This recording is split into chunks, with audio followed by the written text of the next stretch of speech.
भगवान शिव के स्तंभ की कहानी, जिसे लिंगोद्भव के नाम से भी जाना जाता है, हिंदू धर्म के महत्वपूर्ण मिथकों में से एक है। यह कहानी त्रिदेवों ब्रह्मा, विष्णु और शिव की महत्ता और उनके बीच की शक्ति संतुलन को दर्शाती है। पृष्ठभूमि हिंदू धर्म में ब्रह्मा को सृष्टि के रचयिता, विष्णु को पालनकर्ता और शिव को संहारकर्ता माना जाता है। त्रिदेवों में से प्रत्येक की अपनी विशेष भूमिकाएं हैं और वे सभी एक दूसरे के कार्यों का सम्मान करते हैं। लेकिन एक समय ऐसा आया जब ब्रह्मा और विष्णु के बीच यह प्रश्न उठ खड़ा हुआ कि उनमें से कौन सबसे बड़ा है। कहानी की शुरुआत एक दिन से होती है जब ब्रह्मा और विष्णु में एक विवाद छिड़ गया। ब्रह्मा, जो सृष्टि के रचयिता थे, ने दावा किया कि वे सबसे महान हैं क्योंकि उन्होंने सृष्टि की रचना की है।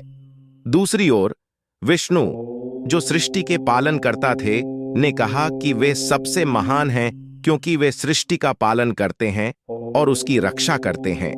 जब यह विवाद बढ़ता गया तो आकाश में अचानक एक विशाल अग्निस्तंभ प्रकट हुआ। यह स्तंभ अनंत था, न उसका कोई आदि था न अंत। दोनों देवताओं ने यह समझ लिया कि यह कोई साधारण घटना नहीं है और वे इसे समझने के लिए उत्सुक हो उठे। अनंत स्तंभ की खोज ब्रह्मा और विष्णु ने यह निर्णय लिया कि वे इस स्तंभ का आरंभ और अंत खोजेंगे।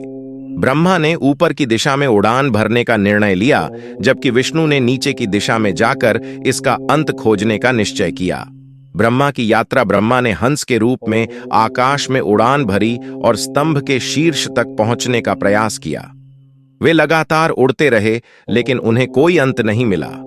अंततः उन्होंने एक केतकी फूल को देखा जो आकाश से गिर रहा था। ब्रह्मा ने उस फूल से पूछा कि वह कहां से आया है। केतकी ने बताया कि वह इस स्तंभ के शीर्ष से आ रहा है। ब्रह्मा ने उस फूल को गवाह बनाकर कहा कि उन्होंने स्तंभ का अंत देख लिया है और वह फूल उनकी गवाही देगा। विष्णु की यात्रा विष्णु ने वराह, सुअर के रूप में धरती के भीतर खुदाई शुरू की। उन्होंने भी अनंत समय तक खुदाई की, लेकिन उन्हें भी स्तंभ का कोई अंत नहीं मिला। विष्णु ने समझ लिया कि यह स्तंभ अनंत है और इसके अंत तक पहुंचना असंभव है। वे थककर लौट आए और शिव के आगे अपनी असमर्थता स्वीकार कर ली।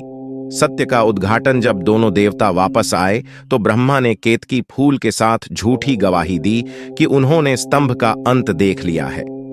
विष्णु ने अपनी असफलता को स्वीकार किया और शिव के समक्ष अपना सिर झुका दिया। तभी अचानक शिव ने उस अनंत स्तंभ के मध्य से एक ज्योतिर्मय रूप में प्रकट होकर ब्रह्मा और केतकी फूल के झूठ का पर्दाफाश किया। परिणाम, शिव ने ब्रह्मा के इस झूठ के लिए उन्हें श्राप दिया कि उन्हें पूजा नहीं जाएगा, और केतकी के फूल को भी श्राप मिला कि वह किसी भी धार्मिक अनुष्ठान में उपयोग नहीं किया जाएगा। विष्णु के सत्य और समर्पण के कारण शिव ने उन्हें आशीर्वाद दिया और कहा कि वे सदा पूज्य रहेंगे। कहानी का गहरा अर्थ है। यह हमें सिखाती है कि अहंकार और झूठ के स्थान पर सत्य और समर्पण को प्राथमिकता दी जानी चाहिए।